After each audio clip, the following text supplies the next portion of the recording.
Assalamualaikum warahmatullahi wabarakatuh. Selamat pagi dan salam sejahtera untuk kita semua. Terima kasih atas waktu yang diberikan oleh adik-adik sekalian untuk menyaksikan video mata kuliah Sistem Manajemen Basis Data kali ini. Ya. Baik, pada kesempatan kali ini saya akan menjelaskan mengenai troubleshooting ya. Kali ini kita sudah sampai minggu 15. Materinya adalah tentang troubleshooting. Dan perlu diingat bahwasanya minggu depan atau minggu ke-16 itu akan dilaksanakan UAS ya. Untuk topik kita kali ini, kita akan membahas mengenai pendahuluan tentang troubleshooting. Kemudian ada jenis-jenis troubleshooting ya. Jadi troubleshooting itu ada 3 jenis kalau di SQL Server. Yang pertama adalah service related issues atau permasalahan terkait service. Kemudian login and connectivity issues. Dan yang terakhir adalah concurrency issues. Langsung saja untuk yang pertama. Kalau kita berkata tentang troubleshooting ya, sebenarnya apa sih troubleshooting itu? Nah, troubleshooting di sini sesuai dengan arti katanya yaitu trouble itu adalah masalah ya. Kalau digabung troubleshooting jadinya adalah bagaimana cara mengatasi permasalahan yang terjadi ya. Kalau di sini konteksnya adalah SQL Server. Kemudian orangnya yang melakukan troubleshooting itu disebut sebagai troubleshooter ya. Sebagaimana kita ketahui itu kalau troubleshooter itu dia mengatasi permasalahan. Nah, kalau lawannya adalah troublemaker, di mana troublemaker itu adalah membuat masalah ya. Jadi kalau troubleshooter itu dia mengatasi masalah. Kemudian masalah ini terjadi kenapa? Karena ada satu atau lebih penyebab. Ya, jadi masalah tidak akan terjadi begitu saja. Masalah itu bisa disebabkan oleh satu atau lebih penyebab. Ya. Dan permasalahan ini biasanya nanti akan dilaporkan oleh user dari database. User database itu siapa? Macam-macam. Bisa end user ya, kalau dia memakai aplikasinya langsung. Atau bisa juga developer kalau dia yang berinteraksi dengan database-nya. Ya, itu dan troubleshooting ini adalah tanggung jawab dari database administrator. Nah, kemudian seperti apakah seorang troubleshooter yang baik? Nah, troubleshooter yang baik itu tentu saja dia bisa menemukan penyebab permasalahan dan mengeliminasinya dalam waktu yang tidak terlalu lama. Artinya apa? Ketika dia dilapori sebuah permasalahan, maka dia bisa tanggap, bisa mencari dan menemukan penyebab permasalahannya. Lalu permasalahan-permasalahan ini nanti akan dieliminasi ya, diselesaikan, dihilangkan permasalahannya, dan prosesnya ini berjalan dalam waktu yang tidak terlalu lama.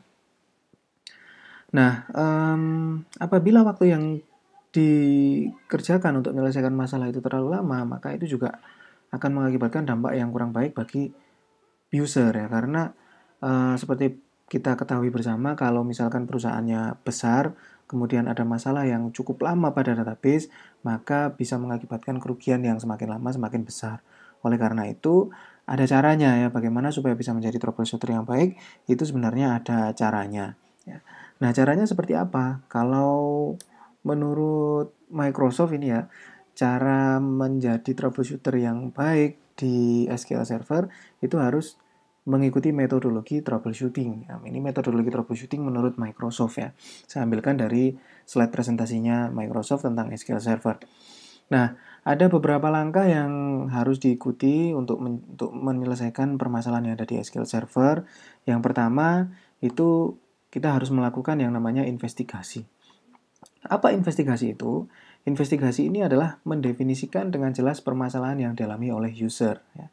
Apa indikatornya ketika masalah tersebut sudah teratasi? Jadi kita menggambarkan ya atau memahami dengan jelas permasalahan apa sih sebenarnya yang dilaporkan oleh user itu ya, misalkan aplikasinya hang ya.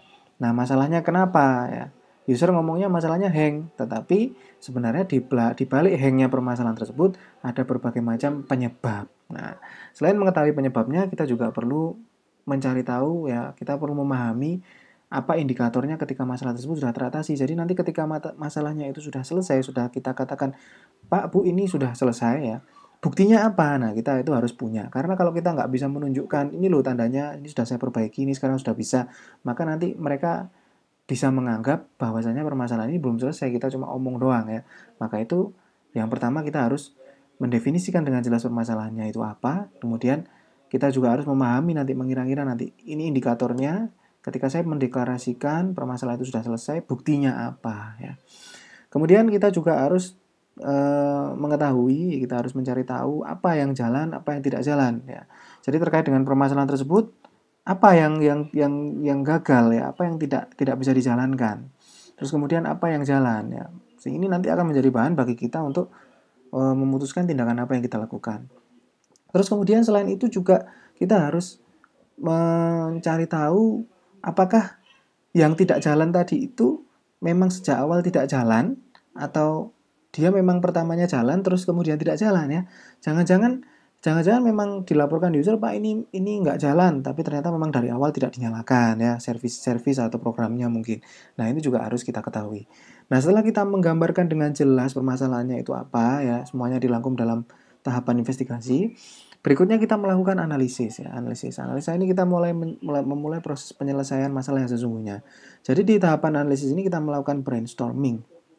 Brainstorming itu apa? Brainstorming itu kita melis ya, ngelis, kita membuat daftar, kita mengira-ngira, kita memikirkan, kita kira-kira, kita ingat-ingat sepengetahuan kita, sebanyak ilmu yang kita pahami, kira-kira apa sih penyebab dari permasalahan tersebut.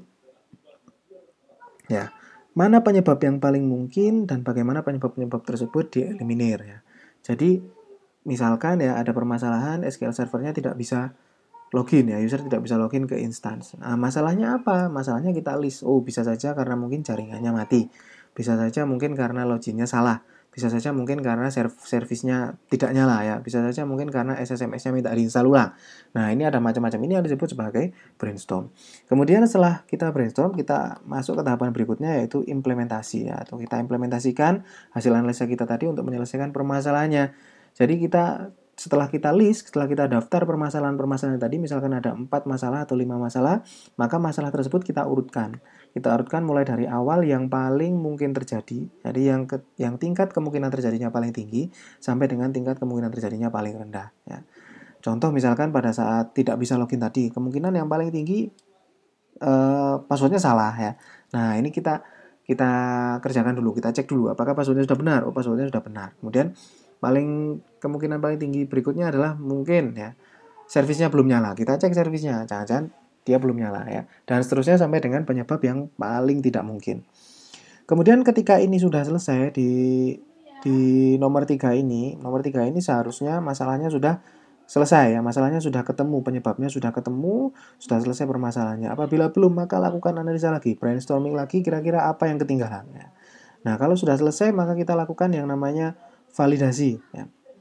Di validasi ini kita ngecek lagi apakah memang yang sudah kita atasi tadi sudah benar-benar teratasi ya. Jangan-jangan hanya sementara saja. Jangan-jangan ini bisa connect tapi ketika nanti ada user mau connect lagi nggak bisa. Nah, ini yang harus kita cegah. Maka itu kita lakukan validasi ya. Validasi itu proses memastikan bahwasanya masalah yang kita selesaikan sudah benar-benar teratasi.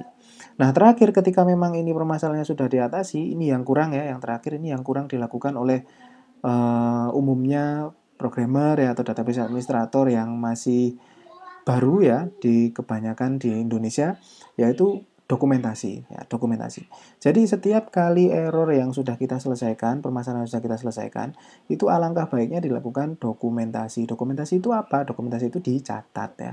Apa yang dicatat? Dicatat permasalahannya apa, penyebabnya apa, dan cara mengatasinya bagaimana. Ini untuk apa? Karena ini penting untuk digunakan ke depannya. Apabila nanti ada permasalahan yang sama, kita nggak perlu melakukan proses mulai dari awal lagi 1, 2, 3, 4 validasi lagi, tidak, kita tinggal langsung lihat aja catatannya ya. Terus kemudian kita cek, kita lakukan troubleshootingnya sesuai dengan cara yang sudah dicatat di dalam dokumentasinya ini. Nah, ini adalah metodologi troubleshooting. Nah, kemudian kita masuk ke SQL servernya ya. Kalau di SQL server ini di bab ini terutama yang kita pelajari itu troubleshooting itu masalahnya apa saja ya. Kalau di SQL Server, masalah yang umum terjadi digolongkan menjadi tiga macam permasalahan, ya, 3 jenis permasalahan. Yang pertama adalah service-related issues, atau masalah-masalah yang terkait dengan jalannya service-service SQL Server. Kemudian yang kedua adalah login dan connectivity issues. Ya, ini adalah masalah yang terjadi saat login dan yang terjadi karena ada gangguan pada jaringan atau domain. Ya. Kemudian ada concurrency issues. Ya, ini adalah masalah yang terjadi akibat transaction yang dieksekusi secara paralel. Nanti akan saya jelaskan satu persatu mengenai jenis-jenis permasalahan ini. Nah, kita masuk yang pertama di service related issues. Nah, service related issues tadi seperti yang saya bilang ini terkait dengan jalan atau tidaknya service-service di SQL Server. Di SQL Server terdapat banyak sekali service ya. Di mana service-service tersebut ada yang dia harus berjalan, ada yang tidak harus berjalan. Ketika yang harus berjalan tidak berjalan pada waktunya, maka akan menyebabkan suatu permasalahan. Nah, tipikalnya masalahnya ini adalah satu atau lebih service SQL Server gagal dijalankan dan atau diakses ya. Jadi nanti ketika sampai menjumpai message box seperti ini ya, alert seperti ini, the request failed for the service of the service did not respond in a timely fashion, consult the event log or other application error logs for detail ya. Pokoknya ada ini ya, timely fashion ini. Ini berarti biasanya masalahnya ini adalah masalah yang terkait dengan service ya. Nah, untuk mengatasinya bagaimana? Yang pertama, menurut Microsoft ya, jangan googling dulu. Karena kalau ini langsung sampean copy paste di Google, the request failed, the service did not respond in a timely fashion, sampean ketikan terus kemudian dicek di Google, maka nanti yang keluar banyak ya. Karena apa? Karena di sini errornya, message errornya ini ya, pesan errornya ini adalah error ya general ya, error yang general. Jadi ada banyak service di sana, dianggap jadi satu, pokoknya ada service yang gagal yang nggak bisa jalan. Ketika ini sampean ketikkan di Google, sampean copy paste, di enter, maka nanti yang keluar terlalu banyak ya kan, tidak menjurus service apa yang error itu dia nggak akan langsung kelihatan satu gitu enggak ya. Jadi ada banyak macamnya karena ada banyak service di SQL Server. Nah, untuk itu apa yang dianjurkan dilakukan? Yang pertama adalah periksa dulu log Windows dan log SQL Server ya. Log Windows dan log SQL Server. Di situ nanti ada pesan kesalahan yang spesifik. Nah, jadi yang pertama kita cek bukan Google tapi lognya dulu.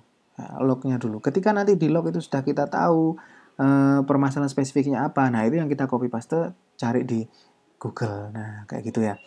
Kemudian log ini ada dua, ada log Windows sama log SQL Server. Bisa dicek di dua-duanya. Nah, jika SQL Servernya berjalan, kalau ternyata ya setelah Anda cek, servisnya itu ternyata berjalan, tapi nggak bisa diakses ya, servisnya running, cek di di software yang biasanya itu ya, SQL Server Administrative Tool itu ya. Nah, ketika dicek di sana ternyata jalan, atau dicek di MS Config jalan, di Task Manager jalan misalkan servisnya, tapi nggak bisa diakses ya, berarti permasalahan ini adalah permasalahan yang terkait jaringan ya. Nanti cara mengatasi permasalahan terkait jaringan ini nanti ada di bagian berikutnya. Nah, juga bisa dicoba untuk akses dengan menggunakan yang namanya DAC, Dedicated Administration Connection. Ini adalah cara connect ke SQL Server khusus untuk troubleshooting. Jadi kita connect ke sana sebagai admin dan menutup semua koneksi ke server pada saat ini. Nah, untuk lebih jelasnya, ini bisa dibuka di link yang di sini. Ini nanti akan saya tuliskan di description di video ini ya. Nah, DAC ini adalah fitur yang khusus dibuat oleh Microsoft untuk bisa connect ke SQL Server yang sedang bermasalah ya. Jadi dia connect-nya langsung sebagai administrator, dan program DAC ini tadi dia ini perintahnya dijalankan lewat command prompt ya. Jadi ada perintahnya khusus gitu. Kita ketikkan itu kemudian kita jalankan, maka dia akan berusaha untuk connect dengan berbagai macam cara. Ya, ini DAC ini yang paling powerful. Kalau misalkan kita connect biasa lewat SSMS nggak bisa, lewat SQL CMD nggak bisa, maka yang paling pol itu adalah menggunakan DAC. Yang paling tinggi ini menggunakan DAC. Ketika DAC-nya tidak bisa connect, bahkan DAC pun tidak bisa connect, tidak bisa terhubung ke SQL Server yang servisnya nyala, maka permasalahannya itu masalah yang ekstrim ya, masalahnya yang ekstrim. Gitu. Nah, kemudian jika SQL Server masih tidak mau menyala, kita periksa Windows System Log ya. Jadi Windows System Log, kemudian periksa apakah database master dan model jaringan database master dan database model ya, jangan-jangan salah satu atau keduanya korup ya. Jadi bisa juga kemungkinannya apabila service SQL servernya jalan, tetapi nggak bisa connect, maka tadi itu sebabnya adalah karena jaringan. Tapi kalau SQL servernya nyala tapi maksudnya SQL servernya tetap nggak mau nyala, maka ini kemungkinannya bisa juga ada database system yaitu biasanya master atau model yang salah satu atau keduanya bisa jadi korup ya. Korupnya bisa macam-macam, bisa karena memang OS-nya bermasalah atau bisa karena memang kena antivirus ya. Nah, jika korup maka sampai ikuti prosedur yang ada di bab backup restore yang sudah kita pelajari di minggu-minggu yang lalu. Kemudian kalau ini nggak korup, maka dicek path ke file database TempDB ya. TempDB ini database sistem juga. Nah, di SQL Server kita bisa setting path-nya. Jadi, database TempDB itu bisa kita taruh di sembarang tempat. Nah, cek dulu, jangan-jangan path yang kita tuliskan itu ternyata nggak ada. Contoh misalkan kita taruh database TempDB itu di D garis miring DB misalkan ya. D garis miring DB. Ternyata folder DB-nya belum kita buat. Nah, ini juga bisa menyebabkan SQL Server-nya servisnya tidak mau menyala. Kemudian kalau ini tidak tidak bisa ya, kita dianjurkan untuk menjalankan servisnya itu lewat command prompt. Jadi nggak lewat SQL Server Administrative Tools yang kayak biasanya itu enggak, tapi kita diminta untuk mencoba menjalankan servisnya lewat command prompt. Jika masih tidak bisa, maka kita perlu mengecek permissionnya. Jangan-jangan akun Windows kita ini tidak boleh mengeksekusi scriptnya SQL Server Script untuk menghidupkan SQL Server. Ya. Ini tadi tentang permasalahan-permasalahan yang terkait dengan service. Kemudian masih di permasalahan terkait service SQL Server. Nah, ketika kita mau mengecek lognya SQL Server, maka lognya ini seharusnya ngeceknya itu kita pakai SSMS ya, kita pakai SQL Server Management Studio. Tetapi karena service SQL Servernya tidak mau menyala, maka kita tidak akan bisa ngecek error log, tidak akan bisa baca isinya error log itu lewat SSMS. Nah, terus bagaimana caranya? Nah, kalau gitu kita harus ngecek errornya ini secara manual ya.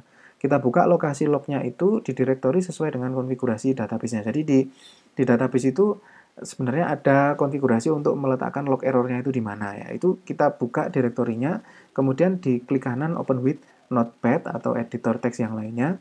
Nah, di situ nanti kita bisa baca lognya ya. Jangan khawatir, lognya sudah diformat kok sama Microsoft ya, sudah diformat sama SQL Server, jadi tetap masih bisa dibaca manusia walaupun kita nggak baca lewat SSMS. Lognya tidak dienkripsi ya. Dan kemudian log ini dibuat banyak ya. Ada log yang terbaru, log yang kemarin, log kemarinnya lagi, log sebelumnya. Nah, jangan hanya periksa log yang saat ini saja, jangan hanya periksa log yang terbaru saja, tapi periksalah juga log yang sebelumnya. Karena mungkin saja error yang sekarang dilaporkan oleh user itu sebenarnya terjadinya adalah di waktu atau periode yang sebelumnya. Ya. Nah, ini bentuknya log. Jadi seperti ini dibuka pakai notepad. Harusnya ini bukanya bisa pakai SSMS, tapi karena servisnya SQL Server tidak bisa menyala, maka kita nggak akan bisa connect ke database yang punya log ini. Ya. Jadi akhirnya kita harus membuka pakai text editor biasa. Ya. Nah, di sini kelihatan pesan errornya di bawah sini. Contohnya ya ini ya. Error, ini sudah ada error kodenya, ya, ada severity, ada state-nya. Mari kita sudah belajar severity sama state di bab monitoring ya. Nah, di sini errornya pesannya system cannot find the file specified occurred while opening file C program files Microsoft SQL Server bla bla bla bla bla master MDF to obtain configuration information at startup and invalid startup option might have caused the error. Verify your startup option and correct your remove bla bla bla bla. Ya, intinya di sini kita tahu ya. Error occurred while opening C program file bla bla bla bla master.mdf. Nah, ini kemungkinan masternya tidak ada ya, database masternya tidak ada, bisa korup atau bisa di rename dan seterusnya. Nah, ini contohnya untuk baca lognya ya. Nah, kemudian kalau di log itu tidak cukup membantu, kita juga bisa ngecek lewat SQL Server error log ya. Ini adanya di Windows Event Viewer, sudah kita pelajari di beberapa minggu yang lalu ya. Di bab log kalau nggak salah itu ya. Jadi ini bukanya di My Computer, klik kanan manage itu ya. Terus kemudian di sana ada event. Nah, ini nanti akan muncul jendela event viewer seperti ini. Di event viewer ini ada dua, ada system log dan ada application log. Ya, system log ini adalah dia nyatet error-error ya, error-error terkait punyanya Windows, punyanya OS ya. Kalau SQL Server itu dicatatnya di bagian application log, Nah, di sini nanti log-log yang dari aplikasi ya itu akan dicatat di bagian application log sampai cari SQL Server. Nah, ini seperti contohnya di sini ada hasilnya di sini ya. System cannot find file specified bla bla bla bla bla bla bla sama ya. Nah, ini tentang service related issues atau permasalahan-permasalahan terkait service ya. Pada intinya kita dianjurkan untuk membaca log ya. Jadi jangan takut-takut sama log, dibaca saja karena log ini bisa sangat membantu kita untuk menyelesaikan masalah dengan lebih cepat ya. Nah, berikutnya adalah jenis permasalahan yang kedua, itu ada yang umum terjadi di SQL Server. Yang kedua ini adalah login and connectivity issues ya. Ini permasalahan terkait dengan login dan jaringan ya biasanya. Oke, ya. Connectivity issues ya. Permasalahan tipikalnya adalah biasanya user tidak bisa terhubung atau tidak bisa connect ke SQL Server. Nah, bagaimana cara mengatasinya? Yang pertama adalah kita diminta untuk mencoba mengakses dengan menggunakan fitur shared memory di server ya. Nah, shared memory itu adalah fitur khusus yang ada di Windows Server biasanya ya. Kalau misalkan tidak ada, maka kita periksa login dan cek servisnya tadi ya. Jangan-jangan ini adalah permasalahan terkait service ya. Nah, jika memang ini loginnya sudah benar dan servisnya sudah menyala, maka sepertinya ya kemungkinan besar ini adalah permasalahan yang terkait dengan konektivitas ya. Nah, untuk permasalahan terkait konektivitas tersebut ada beberapa hal yang bisa kita periksa ya. Yang pertama kita harus memastikan apakah server name-nya bisa ditemukan ya. Jadi sebagaimana kita ketahui di suatu instance itu ada yang namanya instance name ya atau server name. Nah, ini kita perlu cek dulu ya. Jangan-jangan servernya ini instance name-nya ini tidak bisa ditemukan ya. Jangan-jangan nggak bisa terbaca dari klien ya. Nah, ini kita pastikan dulu. Kemudian kita juga bisa cek juga apakah networknya itu dan servernya itu reach ya atau bisa dicapai dari klien ya. Jadi kita coba ping aja ya dari klien IP-nya servernya ya. Apakah bisa ya? Jangan-jangan memang ada permasalahan di router atau di kabel ya yang menyebabkan komputer klien ini tidak bisa ngeping ya, tidak bisa connect ke server. Kemudian kita juga bisa memeriksa apakah SQL Server Browser sudah berjalan, terutama untuk instance yang tidak menggunakan fixed port ya. Nah, jadi perlu adik-adik ketahui bahwasanya di salah satu service SQL Server yang banyak macam-macam itu ada yang namanya SQL Server Browser. Bisa dicek di SQL Server Administrative Tool ya. Jadi SQL Server Browser ini adalah service yang digunakan untuk mencari instan-instan yang ada dalam suatu jaringan ini di mana saja ya, di IP yang mana, di port yang mana. Nah, khusus untuk instance yang disetting untuk tidak menggunakan fixed port ya, jadi SQL Server ini ada port defaultnya ya, ada port defaultnya. Kita bisa setting itu fix portnya pakai itu terus atau bisa tidak disetting fix. Jadi portnya ini pindah-pindah ya. Nah, kalau portnya ini tidak disetting fix, maka SQL Server browsernya itu harus dalam keadaan berjalan. Tapi kalau instansinya itu settingannya fixed port, artinya portnya tetap ya nggak berubah-berubah, maka SQL Server browser ini nggak jalan nggak apa-apa ya. Nah, maka dari itu kita cek apakah instance kita itu yang mau di-connect, mau dihubungi itu dia settingannya fixed port atau tidak ya. Defaultnya sih fixed port ya. Jangan-jangan ada yang merubah sehingga menjadi tidak fix ya. Maka kita harus menjalankan SQL Server browser ya. Kemudian kita juga bisa memeriksa apakah di sisi klien itu sudah benar pengaturan dan protokolnya.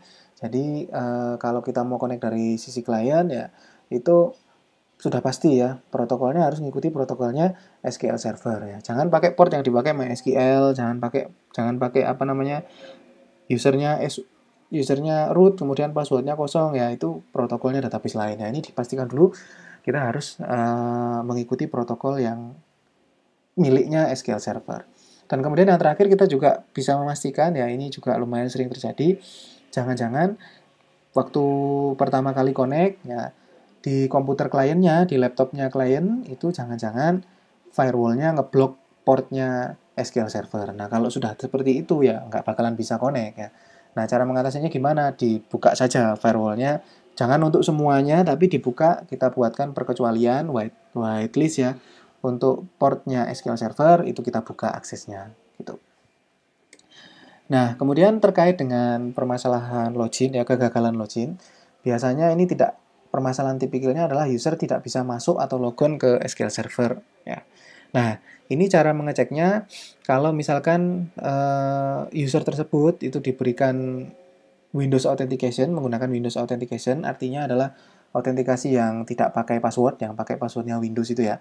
Nah, ini perlu dicek apakah sudah ada domain controllernya. Jadi di Windows, di jaringannya Windows itu, supaya bisa menggunakan Windows Authentication, maka klien itu harus terhubung harus berada pada domain yang sama. Domain name-nya harus sama dengan domain name-nya di server. Kalau misalkan domain name-nya itu berbeda, maka dia jelas tidak akan bisa connect ke SQL Server menggunakan Windows Authentication. Ya. Nah, kemudian kalau itu sudah dipastikan oke, maka kita cek sekarang SQL servernya. Jangan-jangan SQL servernya yang berada di luar domain ya. Nah, ini harus kita pastikan. Tetapi kemudian kalau misalkan menggunakan SQL Server Authentication, maka kita bisa melakukan pemeriksaan apakah SQL servernya itu sudah dikonfigurasi untuk mixed mode ya. Jadi untuk bisa mengenable login ke SQL Server dengan menggunakan password, maka SQL Servernya itu harus sudah dikonfigurasi untuk mixed authentication mode ya. Jadi ya pakai Windows Authentication, ya pakai SQL Server Authentication. Itu mixed mode-nya. Kemudian cek ini ya permasalahan klasik, apakah passwordnya sudah benar? Jangan-jangan passwordnya user itu yang nggak bisa login itu salah ya. Kemudian kalau passwordnya benar ya, terus kemudian sudah benar mixed mode ya, dicek ya. Jangan-jangan loginnya user ini dalam keadaan lock. Jadi seperti kita ketahui di bab yang ini ya, authentication dan authorization kemarin, sebuah login itu bisa di enable, bisa di disable. Nah, ya jangan-jangan loginnya user ini sedang dalam keadaan lock ya, atau di disable sehingga tidak bisa masuk walaupun passwordnya benar. Atau jangan-jangan ada kebijakan ya di SQL Server itu bisa di-set untuk user itu supaya mengganti passwordnya dalam jangka waktu beberapa periode sekali ya. Nah, misalkan seminggu sekali atau sehari sekali diganti passwordnya. Nah, user ini harus juga diperiksa jangan-jangan loginnya ini sudah waktunya ganti password, tapi sama dia belum diganti. Nah, ini ya permasalahannya. Kemudian pertimbangan-pertimbangan lainnya, ini ya, apakah loginnya enabled ya? Apakah loginnya enabled ya? Dan sudah diberi permission untuk connect ya. Jadi kita ingat kembali bahwasanya suatu login yang kita buatkan itu harus diberi permission connect. Kalau dia loginnya dibuatkan login tok tanpa ada permission untuk connect, maka ya jelas dia nggak akan bisa connect ke database manapun ya. Untuk itu dia harus diberi permission untuk connect. Kemudian cek juga jangan-jangan database defaultnya untuk user itu atau database yang mau diakses tadi, misalkan user mau connect ke database SQL Server TSQL 2012 itu ya. Nah, mau connect ke sana tapi ternyata database-nya korup atau tidak ada. Nah, itu juga akan mengakibatkan kegagalan login. Ini permasalahan-permasalahan terkait login dan konektivitas. Nah, berikutnya yang terakhir adalah permasalahan terkait concurrencies. Ya, concurrencies itu apa? Concurrency itu adalah hal. Ya, concurrency itu adalah sesuatu yang berjalan lebih dari satu ya, secara bersamaan. Nah, ini concurrency. Nah, untuk memahami permasalahan terkait concurrency, maka kita harus memahami dulu concurrency itu sebenarnya apa sih ya. Nah, sebelum saya masuk ke sini ya, saya tanya apakah adik-adik masih ingat apa itu transaction? Transaction. Ya, kalau belum ingat silakan baca-baca lagi bab di kelas 2 dulu ya tentang transaction ya. Begin transaction, commit, rollback itu lah ya, transaction. Nah, terkait dengan transaction ini biasanya akan muncul permasalahan-permasalahan umum yang masuk ke dalam grupnya concurrency issues ya. Nah, SQL Server ini dirancang untuk dapat menangani transaction dengan prinsip ACID ya. ACID ya. A-nya ini adalah atomicity yaitu satu data yang sama untuk semua user yang mengakses. Jadi berapapun usernya yang mengakses, maka datanya tetap satu sama. Tidak bisa datanya user A ini berbeda dengan user yang lain. Selama instansinya sama, database-nya sama, maka datanya nanti ketika dilihat oleh user A akan sama dengan yang dilihat oleh user B. Ini atomicity. Ya. Kemudian yang kedua adalah konsistensi. C-nya adalah konsistensi. Ini walaupun di SQL Server itu ada transaction, ya, transaction ini bisa di-commit, bisa di-rollback, bisa di-commit, bisa di-rollback oleh user yang banyak dalam waktu yang bersamaan pula, ya. Nah, ini konsep yang rumit sekali. Walaupun dengan tingkat kerumitan seperti itu, maka SQL Server ini dia mampu untuk menjaga datanya itu supaya tetap konsisten. Konsisten artinya apa? Artinya semua constraint-nya itu tidak hilang, ya. Jadi kalau user yang ini menerapkan primary key, maka di user yang lainnya juga primary key itu juga tetap ada, nggak bakalan hilang. Ya, kalau nggak dihilangin. Berikutnya adalah isolation, ya. Jadi di ACID ini I-nya adalah isolation. Isolation di sini artinya apabila ada satu transaction yang dilakukan oleh seorang user, maka transaction tersebut tidak akan mengganggu transaction yang dilakukan oleh user-user yang lainnya, ya. Nah, di sini di ACID ini nanti yang akan berdampak pada concurrency issues ini biasanya nanti adalah di bagian isolation ini. Karena isolation ini maka akan terjadi peluang yang cukup tinggi untuk terjadi masalah konkurensi sini. Dan yang terakhir ada durability. Jadi durability ini adalah prinsip bahwasanya perubahan yang dibuat oleh transaction nanti akan bersifat persisten. Persisten ini artinya fix, ya, dan dia tidak akan terpengaruh oleh restart. Walaupun servernya di restart, maka datanya tadi tetap ada, transaksinya sudah fix, ya. Nah, exit ini apa? Exit ini tadi adalah sekumpulan, sekali lagi ada sekumpulan prinsip untuk penanganan transaction. Lalu apa kaitannya dengan masalah konkurensi? Kaitannya adalah dalam menegakkan prinsip exit ini tadi, SQL Server harus melakukan langkah-langkah, di mana langkah-langkah itu nanti konsekuensinya kadangkala, ya, dia akan menyebabkan permasalahan terkait konkurensi, ya. Nah, langkah apa yang menyebabkan terjadinya masalah konkurensi itu, ya?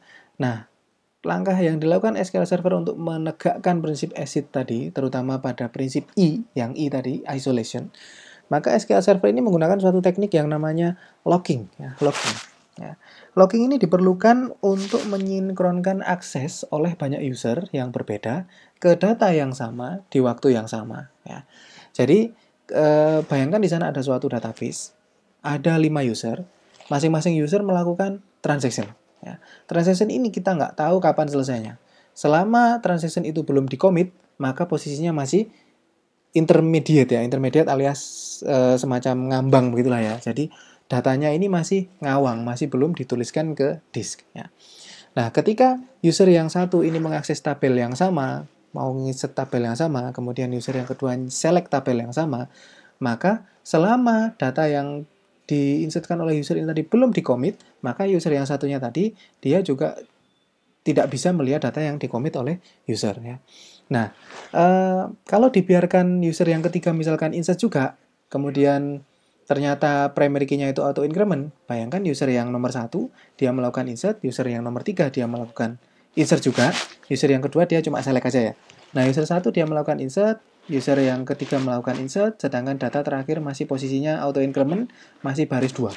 Ketika user ini menginsertkan data, maka ketika user yang pertama menginsertkan data, maka ID-nya akan menjadi 3. Ketika user yang ketiga tadi juga menginsertkan data, kalau insertnya terjadi bersamaan, ya, commit-nya terjadi bersamaan, ya, maka akan ada 2 data yang memiliki primary key sama-sama 3. Dan primary key tidak boleh sama. Nah, inilah yang dimaksud dengan datanya tidak konsisten, ya. Nah, biar konsisten bagaimana? Maka langkah yang dilakukan oleh SQL Server adalah melakukan locking. Locking itu artinya apa? Locking itu artinya resource yang diakses itu dikunci. Ya, jadi misal yang melakukan insert itu adalah user yang nomor 1 dulu, maka nanti yang nomor 3 ini akan nunggu, ya. Ketika user yang nomor 3 ini dia melakukan insertnya itu akan agak lama, ya. Muter loading. Nah, nunggu insertnya user yang pertama ini tadi selesai dulu, ya. Ketika user ini masih proses insert, user yang pertama masih proses insert, maka resource-nya tabel A tadi akan di-lock. Kemudian user yang ketiga tadi insert juga, maka insertnya nggak akan dijalankan sebelum lock-nya dilepas. Nah, ketika user yang satu tadi insertnya selesai, lock-nya dilepas, maka di tabel ini sekarang posisinya sudah ada 3 baris. Ya. Ketika user yang nomor 3 tadi masukkan data, maka barisnya nanti akan menjadi 4, dan primary key-nya akan menjadi 4, tidak 3 lagi. Nah, ini prinsip kerja locking, ya. Nah, terkait isolation ini, terkait isolation ya, level isolation ya. Isolation itu ada levelnya, apakah dia mau diisolasi secara mendasar saja atau diisolasi sedang-sedang atau diisolasi banget, itu akan menentukan jenis dan berapa lama suatu lock diterapkan ya.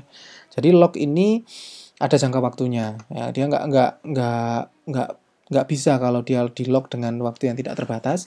Jadi locknya ini ada waktunya, ada batas waktunya. Nah, lock ini sendiri punya dua macam lock, yaitu shared lock dan exclusive lock. Ketika lock yang digunakan adalah shared lock, maka user yang lain bisa membaca tapi tidak bisa menulis. Ya, shared lock. Ya. Jadi seperti contoh yang sudah saya sampaikan tadi sebelumnya, ada user nomor 1 dan user nomor 3. User nomor 1 misalkan dia nulis, kalau misalkan user nomor 3 ini diterapkan shared lock, maka user nomor 3 ini dia nggak akan bisa nulis, tapi dia bisa baca. Ya. Kemudian ada juga lock yang namanya exclusive lock. Ya. Exclusive lock ini artinya user yang lain tidak bisa baca dan tidak bisa menulis ketika transaksi yang dilakukan oleh satu user ini belum selesai. Ya. Nah, lock ini akan mencegah konflik saat terjadi update data. Transaksi dipastikan berjalan secara serial. Artinya kalau pakai lock ini maka ya tadi harus tunggu-tungguan. Walaupun nampaknya ini user ini mengakses bersamaan, tapi sebenarnya transaksinya ini akan berjalan secara berurutan.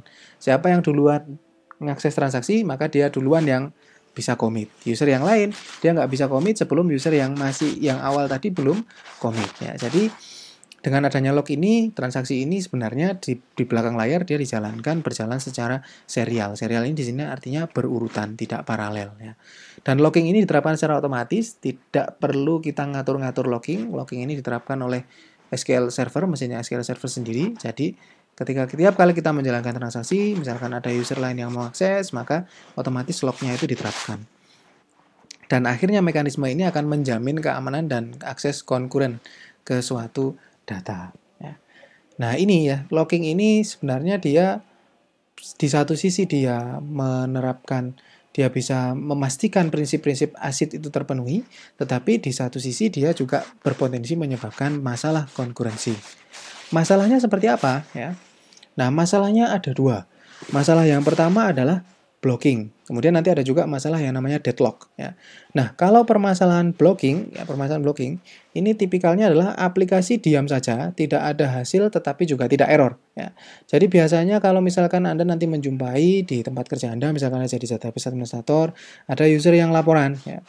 Pak, ini saya jalanin aplikasi, tapi kok aplikasinya ini saya pencet submit, kok submit tapi loading terus ya. Loading terus tapi kok nggak ada errornya, nggak ada apa-apanya. Nah, jangan-jangan ini perlu saya cek, ini kemungkinan masalah transaksi ya, atau masalah blocking ya.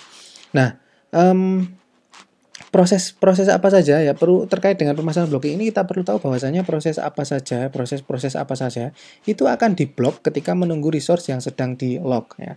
Jadi apapun prosesnya, ketika resource-nya ini sama, mau itu user mau insert, mau update, mau delete ya, ke tabel yang masih digunakan untuk transaksi di user yang lainnya, maka resource tersebut nanti akan di-lock. Ya. Nah, ketika sedang menunggu proses lock itu ini akan memakan waktu. Nah, sebenarnya hal ini normal ya. Hal ini bukan error sebenarnya, tapi juga akan menyebabkan user menjadi tidak sabar sehingga menyebabkan jadi masalah ya. Walaupun ini sebenarnya tidak masalah ya. Nah, hal ini normal ya. Resource dapat menunggu beberapa lama sebelum ia memperoleh lock. Jadi ketika suatu tabel itu mau di-lock, untuk mendapatkan lock-nya ya seperti PSBB gitu ya, nunggu izin dulu dari Menteri Kesehatan ya.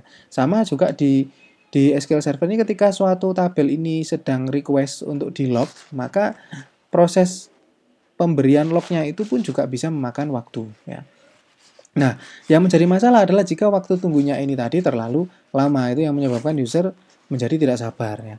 Nah, untuk memonitor skenario blocking yang berjalan lama, Anda bisa menggunakan fasilitas namanya SQL Server Activity Monitor, Dynamic Management Views. Ini view yang sudah ada di SQL Server, kita tinggal pakai saja. Ini view yang khusus untuk mencatat apa yang sekarang sedang terjadi di SQL Server, itu namanya Dynamic Management Views. Ada banyak ya. Adik-adik bisa cari sendiri di situsnya SQL Server. Ada juga yang namanya SQL Server Data Collector. Ya. Kemudian permasalahan konkurensi yang berikutnya adalah deadlock ya, deadlock. Deadlock ini permasalahan permasalahannya nanti ciri-cirinya ada error dengan kode 1205 ya. 1205 yang disebut juga sebagai deadlock errors ya. Deadlock ini adalah kejadian lock yang saling tunggu ya, atau sirkular. SQL Server bisa mendeteksi deadlock secara otomatis ya. Transaction yang menjadi victim ya atau korban dari error deadlock 1205 ini akan otomatis di rollback sama SQL Server ya. Nah, untuk memonitor deadlock itu sampean bisa melakukannya dengan menggunakan profiler dan SQL trace ya. Nah, deadlock itu seperti apa? Deadlock itu ada dua task yang saling menunggu lock ya. Jadi ini di sini contohnya ini ada task 1, dia nunggu lock. Terus kemudian task 2 ini dia juga nunggu lock ya secara bersamaan. Jadi task 1 ini dia nge-lock resource-nya ada dua, resource 1 dan resource 2 ya. Resource yang satu ini diakses, dikunci sama task yang pertama, sedangkan task yang kedua ini dia mau ngakses resource 1 sedang dikunci oleh task yang pertama tadi, dia jadi harus nunggu, sedangkan secara bersamaan dia juga nge-lock resource 2 yang ditunggu sama task 1. Akhirnya apa? Saling tunggu. Task 1 ini nggak bisa melakukan karena task 2 masih nge-lock resource yang mau diakses sama task 1. Task 2-nya juga nggak bisa mengakses resource yang sedang di-lock oleh task 1 tadi. Ya, akhirnya terjadi yang namanya deadlock, circular lock ya, ini ya, circular. Ya. Jadi, inilah yang disebut sebagai deadlock, saling tunggu. Ada dua task, bisa dua user, bisa dua aplikasi ya. Dua task ini mengakses dua resource yang berbeda, yang satunya di-lock oleh task satunya, yang satunya di-lock oleh task satunya lagi ya. Jadi akhirnya saling nunggu ini yang dinamakan sebagai deadlock. Deadlock ini dideteksi secara otomatis oleh SQL Server dan bisa dimonitor dengan menggunakan profiler dan SQL trace ya. Nah, ini tadi tentang sedikit tentang troubleshoot ya, teori troubleshoot di SQL Server. Apabila ada yang ditanyakan, nanti boleh WA ke saya atau boleh kirim email ke saya, terserah ya, silakan ditanyakan. Insya Allah nanti akan saya bantu menjawabnya. Terima kasih atas perhatiannya, tetap jaga kesehatan dan terima kasih. Assalamualaikum warahmatullahi wabarakatuh.